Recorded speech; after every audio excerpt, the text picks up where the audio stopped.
Hello everyone, আসসালামু আলাইকুম। গরিবের ট্রাভেল ব্লগে সবাইকে স্বাগতম। প্রথমবারের মতো ফ্লাইট জার্নি করার ক্ষেত্রে যারা আমার মতোই নার্ভাস হন তাদের জন্যই একটি পারফেক্ট এক্সাম্পল হতে পারে আজকের এই ভিডিওটি। আজ আমি কোথায় যাচ্ছি তা গেস করতে পারলে আপনাদের জন্য রয়েছে কেয়া কসমেটিক্সের পক্ষ থেকে আমার ফেসবুক পেজের লিঙ্ক, আর গেস করতে না পারলেও এই উপহারটি আপনাদের জন্য রয়েছে। তো সকাল সকাল সানকিসের মাধ্যমে শুরু করলাম আজকের এই দিনটি। শীতকাল আসার আগে এটি ছিল আমার শেষ গোসল কমপ্লিট করে আমি এখন রওনা হচ্ছি এয়ারপোর্টের দিকে। মিরপুর থেকে এয়ারপোর্টগামী প্রজাপতি কিংবা পরিস্থানে গেলে কিন্তু আপনার অনেকটা সময় লস হয়ে যাবে, তাই আমি অলওয়েজ রিকমেন্ড করব বসুমতীতে যাওয়ার জন্য। কিন্তু বসুমতী কই? তো ফাইনালি বসুমতী পেলাম, আর এজন্য এটিকে গরিবের ট্রাভেল ব্লগ বলা হচ্ছে, কারণ আমার মনে হয় না এমন কোনো ব্লগার আছে যারা ফ্লাইট জার্নির ক্ষেত্রে বাসে করে এয়ারপোর্ট যাচ্ছে। এখানে মেট্রো রেলের কাজ হচ্ছে, মেট্রো রেলের কাজ শেষ হয়ে গেলে মিরপুর নিয়ে ট্রল করা সবগুলো মানুষকে মিরপুর আসার অনুরোধ জানাচ্ছি, কারণ মিরপুর আসলে একদম বার্নিশ করে দিব। আজ সকাল সকালেই এই রাস্তায় বেশ ভালোই জ্যাম ছিল, অনেকটা টেনশনই হচ্ছিল আমার, কারণ ফ্লাইট কিন্তু মিস হয়ে যাওয়ার একটা প্রবাবিলিটিও ছিল। তো যাক, আলহামদুলিল্লাহ সব কিছুর পরে বেশ টাইম মতোই পৌঁছাতে পেরেছিলাম। তো এটা হলো আমাদের এয়ারপোর্টের এন্ট্রেন্স, অর্থাৎ শাহজালাল বিমানবন্দরের এন্ট্রেন্স। এখান থেকে কিন্তু সোজা যেটিকে দেখতে পাচ্ছেন এটা হচ্ছে আপনার ইন্টারন্যাশনাল ফ্লাইটগুলোর জন্য এটা প্ল্যাটফর্মটা, আর এর থেকে যে বাম পাশে যে প্ল্যাটফর্মটি দেখতে পাচ্ছেন ছোট করে, সেটা হচ্ছে আমাদের ডোমেস্টিক যে এয়ার সার্ভিসগুলো সেগুলোর জন্য। প্লেনের ভাড়ার ক্ষেত্রে যতটা আগে আগে আপনি টিকিট করতে পারবেন আপনার ভাড়াও কিন্তু ততটাই কম পড়বে, এবং যত দেরিতে টিকিট করবেন অ্যামাউন্টটাও ততটা বেড়ে যাবে। এবং প্রেশারের উপরে ভাড়াটা আপ ডাউন করে, তাই ভিড় হলে ভাড়া তখন বেশি থাকে এবং অফ টাইমগুলোতে সাধারণত ভাড়া একটু কম থাকে। তো এখানে ঢুকতেই কিন্তু আপনারা সামনের দিকে নভো এয়ার, এরপর ইউএস বাংলা, বাংলাদেশ বিমান, এগুলোর ছোট ছোট আপনারা ইনফরমেশন ডেস্ক দেখতে পারবেন। সেখান থেকে জিজ্ঞেস করে আপনি যেতে পারবেন। যেহেতু আমি এখানে একদমই নতুন এবং কিছুই জানা ছিল না, তো সেখান থেকে ইনফরমেশন নিয়ে আগাচ্ছিলাম।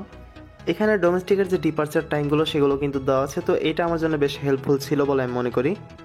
তো ফাইনালি আমি এয়ারপোর্টের ভিতরে এন্টার করলাম। এইখানে আমার ব্যাগ, মোবাইল হোল্ডার সবকিছু কিন্তু একটি আলাদা আলাদা বক্সে আমি দিয়ে দিয়েছিলাম। সেখান থেকে চেকিং হয়ে অতঃপর সেগুলো আবার রিসিভ করতে হয়েছে। আর আমার যে প্রাইমারি একটি চেক আপ ছিল, তো সেটাও কিন্তু সেখানেই কমপ্লিট হয়েছে। তো এগুলোর ভিডিও করা আসলে পসিবল না। চেক আপ শেষ করে সামনে আগালে তার সামনেই ছিল আপনার টিকিট গিভিং জোনটা, তো এখান থেকে আপনি আপনার টিকিট রিসিভ করতে পারবেন।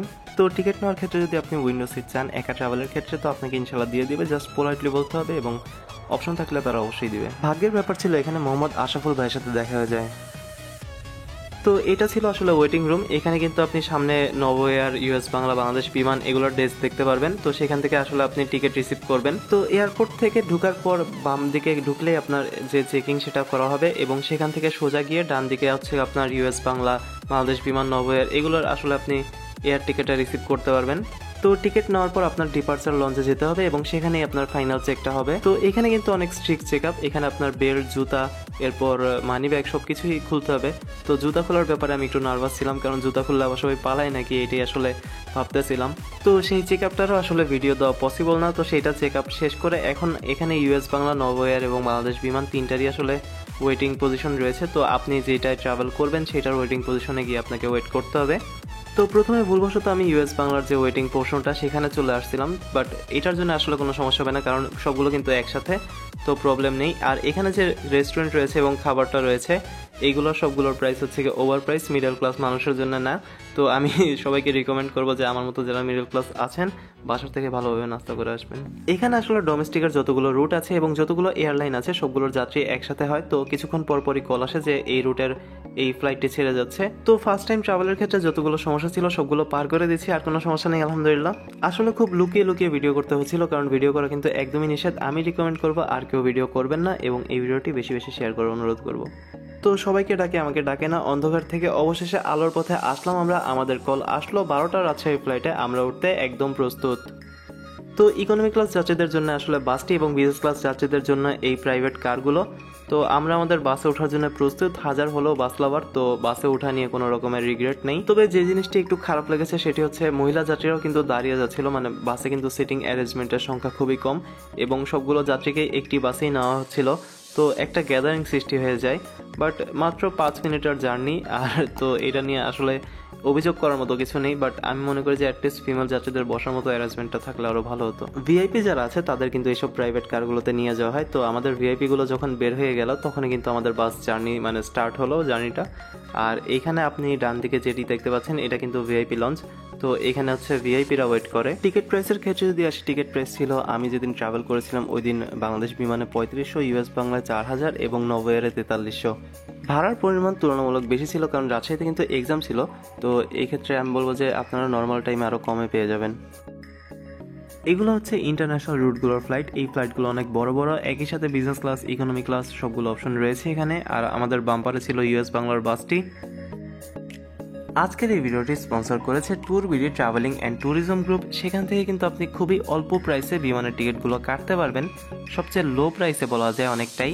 পাশাপাশি বাস রিজার্ভ, হোটেল বুকিং এবং সেন্ট মার্টিনের জাহাজের বুকিং কিন্তু আপনারা করতে পারবেন এবং খুবই অল্প মূল্যে ট্যুরিং প্যাকগুলো পাবেন। আপনার গ্রুপ যত বড় হবে ডিসকাউন্টও তত বেশি পাবেন। এই গ্রুপের লিঙ্কটি আমি আমার ভিডিওর ডেসক্রিপশন বক্সে দিয়ে দিচ্ছি। তো সৌদি আর সিঙ্গাপুর এয়ারলাইন্স এত বড় বড় ফ্লাইটকে অতিক্রম করার পর আমাদের এই ডোমেস্টিকের ফ্লাইটটা খুব বেশি ছোট লাগতেছিল, বাট আসলে ছোট বলতে কিছু নাই, প্লেন সবই বড়। তো বাসের গেট খোলার সাথে সাথেই ভোর হলো, দৌড় খোলো খুকুমনি ওঠরে, এই টাইপ একটা মনোভাব নিয়ে সবাই আসলে প্লেনের দিকে রাশ করে যাচ্ছিল। তো ছোটবেলায় ক্লাস ছুটি ওর টাইমের কথা মনে পড়ে যায় এইসব দৃশ্য দেখলে। আরেকটা কথা, প্লেনের টিকিটের ক্ষেত্রে কিন্তু যারা 2 বছরের নিচে তাদের 10% পে করতে হয়, 12 বছরের নিচে যারা তাদের 75% পে করতে হয় এবং বাকি সবার জন্য 100% বেস টিকেটের। বাস থেকে নামার পরে অনেকেই কিন্তু হুমড়ি খেয়ে প্লেনের দিকে উঠতে থাকবে এবং প্যাসেঞ্জার কিন্তু মোটামুটি ভালোই, মানে প্রায় 80 জনের মতো। তো এই ক্ষেত্রে আপনি একটু টাইম পাবেন, প্লেনের ছবি টবি প্লাস প্লেনের সাথে সেলফি টেলফি নিতে পারবেন। তো প্লেনের সাথে এরকম শট দেখে অনেকেই ভাবতেছিল যে হয়তো প্রথমবারের মতো প্লেন দেখছে বা প্লেনে ট্রাভেল করতেছে, বাট আমি এসব গায়ে লাগে না, তো আমি তো প্রথমবারের মতোই ট্রাভেল করতেছি। আমাদের যে প্লেনগুলো ছিল এটার মডেল ছিল ড্যাশেট Q400। এই মডেলের প্লেনগুলো আসলে শুধুমাত্র ডোমেস্টিকে সার্ভিস দেওয়ার জন্যই। আর এই মডেলের প্লেনগুলো কিন্তু অন্যান্য মডেলের প্লেনের তুলনায় তুলনামূলক ছোট। আর একটু ছোট প্লেন আসলে একটু খারাপই লাগতেছিল, যে আই উইশ একটা ভালো প্লেন পাইতাম, বাট কিছু করার নেই, আসলে যেটা পাইছি আলহামদুলিল্লাহ। ফ্লাইট টিকিটের ক্ষেত্রে বাংলাদেশ বিমান বলেন কিংবা ইউএস বাংলা বলেন, যে কোনো কারো ওয়েবসাইট থেকে আপনি টিকিট করতে পারবেন এবং বিকাশ, নগদ এসবের মাধ্যমেও কিন্তু আপনি টিকিটের প্রাইসটা পে করতে পারবেন। তো আমাদের যে বাসটি রিসিভ করতে এসেছিল সেই বাসটি এখন চলে যাচ্ছে। এখন আমাদের প্লেন ছাড়ার বেশি সময় নেই, আমিও এখন প্লেনের দিকে উঠছি, কারণ বেশি টাইম আসলে ওয়েস্ট করা যাবে না। তবে এই ক্লিপটিতে আপনারা যে টাইপ প্লেনটিকে দেখতে পাচ্ছেন এই টাইপ প্লেনই আসলে আমার কাছে সবচেয়ে বেশি ভালো লাগে, মানে ফ্রন্টটা ভালো লাগে, এই টাইপ শেপটা ভালো লাগে। এখানে প্লেনের যে আসলে পিছনের পার্টটা রয়েছে, তো এই দিকে হচ্ছে আপনার যে লাগেজগুলো সেগুলো রাখা হয়, তো সবার লাগেজ একসাথে রাখা হয় এখানে। তো আমি একদম প্লেনের এন্ট্রান্সে আছি, এখন আমি ঢুকতেছি। ঢোকা মাত্রই পরীর মতো সুন্দর একটি এয়ার হোস্টেস আপু পাবেন, যার কথা হচ্ছে আপনি আপনার সিট নাম্বারটি মিলাতে পারবেন। তো আপুর সাথে কথা বলে আমার সিট নাম্বার কোনটা সেটা ক্লিয়ার হলাম। উনি এত মিষ্টিভাবে কথা বলতেছিল যে উনি যদি বলতো যে এই নেন 20 খান, তো হয়তো 20ও খেয়ে ফেলতাম। তো যাই হোক, এসব কথা বাদ দিই। আশা করি এমন কোনো সিনিয়র আপু আসবে সকল জুনিয়রদের জীবনে। তবে ফ্লাইট জার্নির ক্ষেত্রে আরেকটা যেটা জিনিস সেটা আমাকে অনেক বেশি আপসেট করছে, সেটা হচ্ছে সিটগুলো। তো সবাই আসলে বলছে যে বাসের সিটের চেয়েও ছোট প্লেনের সিটগুলো, তো আগে বিশ্বাস করিনি, বাট ডোমেস্টিকের এই সিটগুলো দেখার পর সত্যি আসলে খুব অবাক ছিলাম। তো যদিও সিটগুলো ছোট বাট লাক্সারিয়াস ছিল, আমি বলবো যে গায়ের সাথে খুব ভালোভাবেই আসলে অ্যাডজাস্ট হয়েছিল। বাট মাত্র 30 মিনিটের জার্নিতে আমি কীভাবে বলতে পারি যে কতটা লাক্সারিয়াস ছিল, বাট আমার কাছে সিটগুলো একটু ছোট মনে হয়েছে, একটু বলতে বেশ ভালোই ছোট মনে হয়েছে। এইখানে উপরে মার্ক করে 16, 17, 18, 19 লেখা হয়েছে। আমার যেটা সিট নাম্বার ছিল সেটা ছিল 150, অর্থাৎ 15 যে উইন্ডো সিট সেটা। তো টোটাল সিট আছে 76টা, 1 থেকে 19 পর্যন্ত, প্রত্যেকটি রোদে 4টি করে, বোথ সাইডে 2টি করে যে বাসগুলোতে সিট থাকে সেই বাসগুলোকে বলা হয় ইকোনমি ক্লাস বাস। এই লাইনটি শুনতে শুনতে আপনারা অনেক বোর হয়ে গেছেন আইনো, বাট ইকোনমি ক্লাস প্লেনের জন্য একই ডায়লগ। তো এইটা আমার সিট, উইন্ডো সিট চেয়েছিলাম। যখন হচ্ছে আপনি টিকিটটা নেবেন তখন আপনি একটু রিকোয়েস্ট করে বলবেন যে ভাই উইন্ডো সিটটা দিলে একটু ভালো হতো, বা এই টাইপ কিছু বললেই হবে, ইনশাল্লাহ উইন্ডো সিট যদি অ্যাভেলেবল হয় আপনাকে দিয়ে দিবে। অ্যাজ ইউজুয়াল একটা সিঙ্গেল ছেলে যেমনটা সবসময় ভাবে যে পাশে যদি একটা সুন্দরী মেয়ে বসতো কতই না ভালো হতো। তো নারী সঙ্গ পাওয়ার ইচ্ছা যদিও ছিল না, বাট ছিল। মাথার উপরে রয়েছে এসি কন্ট্রোলার লাইটস, তো এগুলো আপনি অ্যাডজাস্ট করতে পারবেন। এছাড়া যেটা হচ্ছে সবচেয়ে ইম্পর্ট্যান্ট, একটু পরপরই অ্যানাউন্সমেন্ট আসে কিন্তু প্লেনে, তো এটাও ছিল। সিটের সামনে যে স্পেসটি আছে এটা নিয়ে আসলে এক্সট্রা করে বলার মতো কিছু নেই, অনেকটাই ক্যাজুয়াল এবং ইউজুয়াল ছিল। জাস্ট একটা জালির মতো ছিল, এখানে আপনি চাইলে আপনার যে কোনো কিছু রাখতে পারেন, পানির বোতল। আর এখানে হচ্ছে আপনার যে প্লেনে জার্নি করার সময় যে সতর্কতা বা নির্দেশাবলী সেটা দেওয়া আছে, তো এটা আসলে পড়ে দেখার ট্রাই করবেন। এখানে কিন্তু অনেক কিছু ইনফরমেশন দেওয়া আছে যেগুলো হচ্ছে অনেক হেল্পফুল প্লেনে জার্নি করার সময়। আর নিচে যেটা দেখতে পাচ্ছেন যে ইমার্জেন্সি ল্যান্ডিংয়ের সময় ব্রেস, তো এই জিনিসটা দেখলে আমার শুধু শালি মুভির কথা মনে পড়ে, যে সাগরে প্লেন ল্যান্ডিংয়ের সময় জাস্ট ব্রেস ব্রেস বলতেছিল। তো ওই মুভিটা দেখার পর থেকে আমার প্লেনে জার্নির প্রতি একটু হলো ভয় কাজ করে। সিট বেল্ট লাগিয়ে নিচ্ছি কারণ মোশতাক সিট বেল্ট লাগাতো না, ওহো না লাগাতো মনে হয়। আচ্ছা যাই হোক, পায়ের সামনে কিন্তু যথেষ্ট পরিমাণের লেগ স্পেস ছিল। আর আমাদের প্লেন ছিল 12টা 40 মিনিটে। তো অ্যাজ ইউজুয়াল যথাসময় প্লেনটি ছেড়ে যাচ্ছে। যেহেতু আবহাওয়ার কোনো সমস্যা নেই, তো প্লেন ডিলে হওয়ার ব্যাপারে কোনো রকম তেমন চান্স ছিল না। তো আমরা আসলে ছাড়ার জন্য এখন প্রস্তুত। এটা হচ্ছে আমার ভিউ, আর অ্যাজ ইউজুয়াল আমার পাশে কেউ বসেনি, পুরা প্লেন বুক ছিল, জাস্ট আমার পাশের সিটটি ফাঁকা ছিল। আজীবন যে সিঙ্গেল দিয়ে মরবো এমন একটা আসলে ইন্ডিকেশন ছিল মনে হয় আজকে। দেখতে দেখতে আমাদের ফ্লাইটের পাখাটি চালু হয়ে গেল। তো ফ্লাইট জার্নি স্টার্ট করার সময়, বিশেষ করে যারা ফার্স্ট টাইম ট্রাভেল করে, জার্নি স্টার্ট করার সময় একটু হলেও কিন্তু ভয় কাজ করে। আর এই ভয় কাজ করাটা ভালো, কারণ ভয় কাজ করলে কিন্তু আপনার আল্লাহর কথা মনে পড়ে, আর আল্লাহর কথা মনে পড়লেই কিন্তু আপনি আসলে দুনিয়া এবং আখিরাতে ভালো থাকতে পারবেন। তো আমি মনে করি যে এই সময় আসলে আমার মুখ থেকে একটু হলেও দোয়া বের হচ্ছিল যে আল্লাহ যেন ঠিকঠাক মতো পৌঁছাতে পারি। তো সেটা আমার জন্য বেশ হেল্পফুল ছিল আমি মনে করি। ফ্লাইটের ট্রাভেলের ক্ষেত্রে আসলে অনেকে অনেক ধরনের এক্সপিরিয়েন্স করে থাকেন। তো আমার যেটা এক্সপিরিয়েন্স ছিল সেটা হচ্ছে মাত্র 250 মিলিয়ার একটি পানির বোতল দিয়েছিল তারা, এবং সব যাত্রীকে কিন্তু দিচ্ছিল। পরবর্তীতে কিছু কিছু যাত্রীকে আমি জুস দিতে দেখেছি, বাট আমাকে দেয়নি। তো আমি জানি না আসলে সবাইকেই দেয় নাকি দেয় না, বাট চায় নিতে হয় নাকি সেটাও জানি না। তো ফ্রি হবে অবভিয়াসলি, বাট হয়তো চায় নিতে হয় বা এমন কিছু। তো সবাইকে আসলে অটোমেটিক্যালি দেয় নেই, আমি পাইনি, অনেকে পাইছে।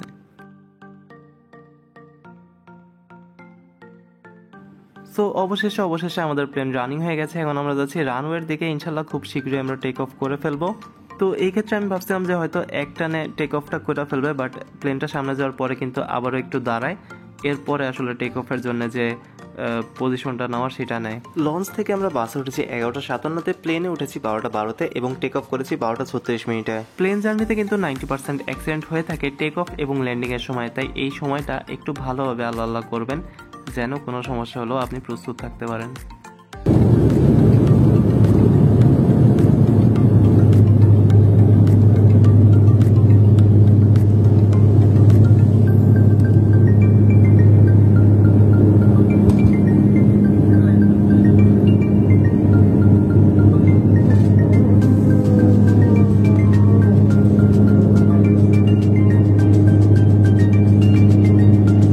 It's always a great feeling when you are having your first take off. তো টেক অফের যে সিনটা, এটা আসলেই খুব বেশি ভালো লাগে।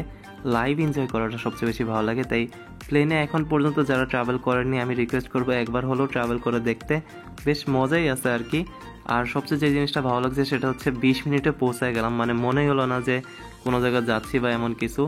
জাস্ট মনে হলো যে বাসার থেকে বেরোইছি, রিক্সায় উঠছি আর অন্য একটা জেলায় চলে গেছি বা অন্য একটা বিভাগে চলে গেছি। ঢাকার যে অতিরিক্ত ঘনবসতি, এটা আসলে ক্লিয়ারলি ভিজিবল এই শহরটিতে। আর এখানে একটু ধোয়াটে, কারণ আমরা আসলে বেশি উপরে উঠতে পারিনি এখনো আকাশের। পাশাপাশি ঢাকার পলিউশনের কারণেও কিন্তু একটু হলেও ইফেক্ট পড়তে পারে।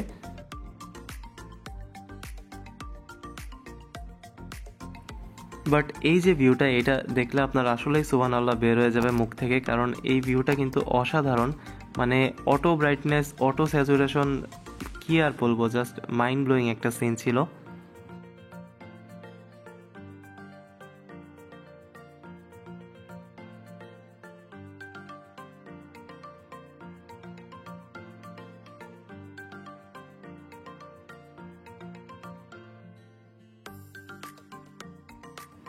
এই ক্ষেত্রে প্লেনের স্পিডিংয়ের ব্যাপারে যদি আসি, তবে পুরো রাস্তা জুড়ে কিন্তু 480-র কাছাকাছি ছিল।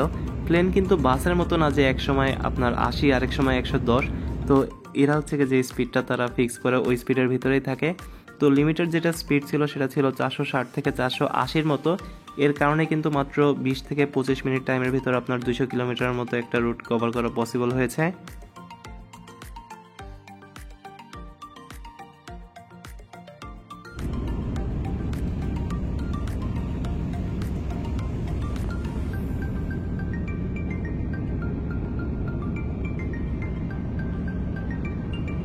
ফ্লাইটের রুটের ব্যাপারে আই থিঙ্ক যে আমরা পাবনার উপর থেকে অতঃপর রাজশাহীতে গেছি। আর এখানে যে মেঘগুলো দেখতে পাচ্ছেন, এগুলো হচ্ছে আপনার কুয়াশার মতো বা কেমন জানি একটু লাগতেছে, মানে ভাসা ভাসা তুলার মতো লাগতেছিল মেঘগুলো।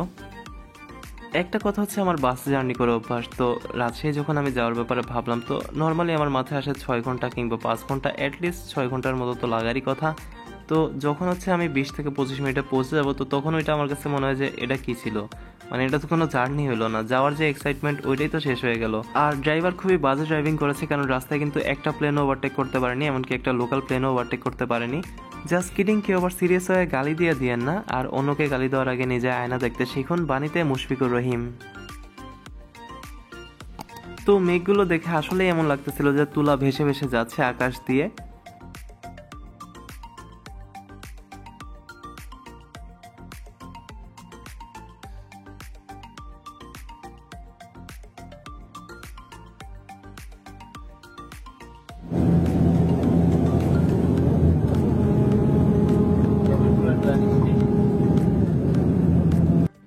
পাইলট সাহেব অলরেডি তার টায়ারটি বের করে দিয়েছে, অর্থাৎ বুঝতেই পারছেন আমরা ল্যান্ডিংয়ের খুবই কাছাকাছি আছি। আমাদের সময় লেগেছে মাত্র 20 মিনিট সময়। ঢাকা থেকে রাজশাহীর উদ্দেশ্যে ট্রাভেল করছি আমরা, 20 মিনিটে চলে আসলাম বলতে গেলে। এখন আমরা আছি পদ্মার উপরে, নদীর উপরে। নদীর উপরে থাকলে আবার সেই শালি মুভির কথা মনে পড়ে, আর নদী আমি খুবই ভয় পাই। তো আমি চাচ্ছিলাম যে যত তাড়াতাড়ি সম্ভব এখান থেকে আমরা সরে যাই। তো এখান থেকে আসলে প্লেনটা বাউলি মেরে আবার অন্যদিকে চলে যায়, মানে এয়ারপোর্টের দিকে। একটা কথা যে বাসে উঠলে শুধু মনে হয় যে বাস বাউলি দেয় না কেন, বাউলি দেয় না কেন, বাট প্লেনে ওঠার পর প্লেন যে একটু মানে রোটেশন যে চেঞ্জ করে, মানে রুটটা যে চেঞ্জ করে, বা প্লেন যে বাউলিটা দেয়, ওইটা কিন্তু খুবই ভয়ঙ্কর লাগে। মানে ফার্স্ট টাইম ট্রাভেলের ক্ষেত্রে আমার কাছে খুব ভয় লাগছে। দেখা যাচ্ছে খুব সুন্দর করে বসে আছি, হঠাৎ এটা যখন ডানে বামে কাত হয়ে যায় মনে হয় গেল রে। তো এই টাইপ একটা ফিলিং আসছে আমার ভিতর। আরেকটা জিনিস যেটা ভয় লাগছিল সেটা হচ্ছে গিয়ার শিফটিং, মানে প্লেনটা যখন স্পিড আপ করে বা উপর থেকে নিচের দিকে যায় বা নিচের থেকে উপর দিকে যায়, এই দুইটাই আসলে একটু ভয়ঙ্কর। কারণ যখন আমি রেডিলি মানে ফিক্সলি বসে আছি প্লেনের ভিতর, হঠাৎ করে যদি সেটা বাউলি মারতে নেয় কিংবা উপর দিকে উঠে বা নিচের দিক নামে, তো তখন আসলে একটু ভয় লাগতেছিল, যেহেতু আমার ফার্স্ট জার্নি। বাট আশা করি পরের বার থেকে লাগবে না। আর যারা ট্রাভেল করবেন তাদের উদ্দেশ্যেও বলতে চাই, এতে আলহামদুলিল্লাহ ভয়ের কিছু নেই, ইনশাল্লাহ সব ঠিকই হয়ে যায়। আমরা অলরেডি প্রবেশ করেছি রাজশাহীর ভিতরে। রাজশাহী এবং ঢাকার যদি পার্থক্য বলা যায়, এক্ষেত্রে প্রথমে বলবো যে রাজশাহী যতটা সবুজ, ঢাকা অতটা সবুজ না। এবং রাজশাহীতে যেরকম বসতি, ঢাকায় এর চেয়ে প্রায় 10 গুণ বেশি বসতি, ঠিক একই পরিমাণ স্পেসে। ল্যান্ডিংয়ের জন্য আমরা একদমই প্রস্তুত। ল্যান্ডিংটা আলহামদুলিল্লাহ ভালো হইলেই হলো। ল্যান্ডিংয়ের সময় কিন্তু একটা ভয় কাজ করে, এবং ইমার্জেন্সি ল্যান্ডিংয়ের সময় আপনাকে ব্রেস করতে হয়। তো সব কিছু আসলে মাথায় নিয়ে প্লেনে ওঠা উচিত।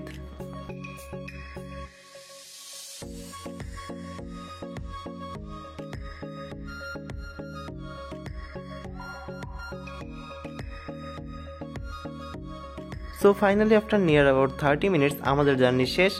সব প্যাসেঞ্জার্সই একে একে চলে যেতে ভিড় করছে।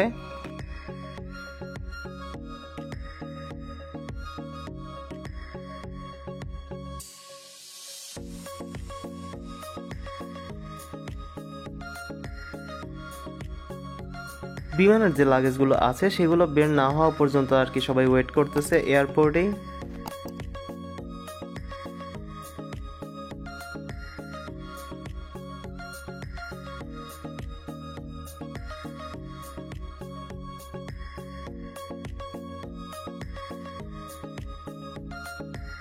রাজশাহীতে আমরা বর্তমানে যে এয়ারপোর্টটিতে অবস্থান করছি এটার নাম হচ্ছে শাহ মাকদুম এয়ারপোর্ট।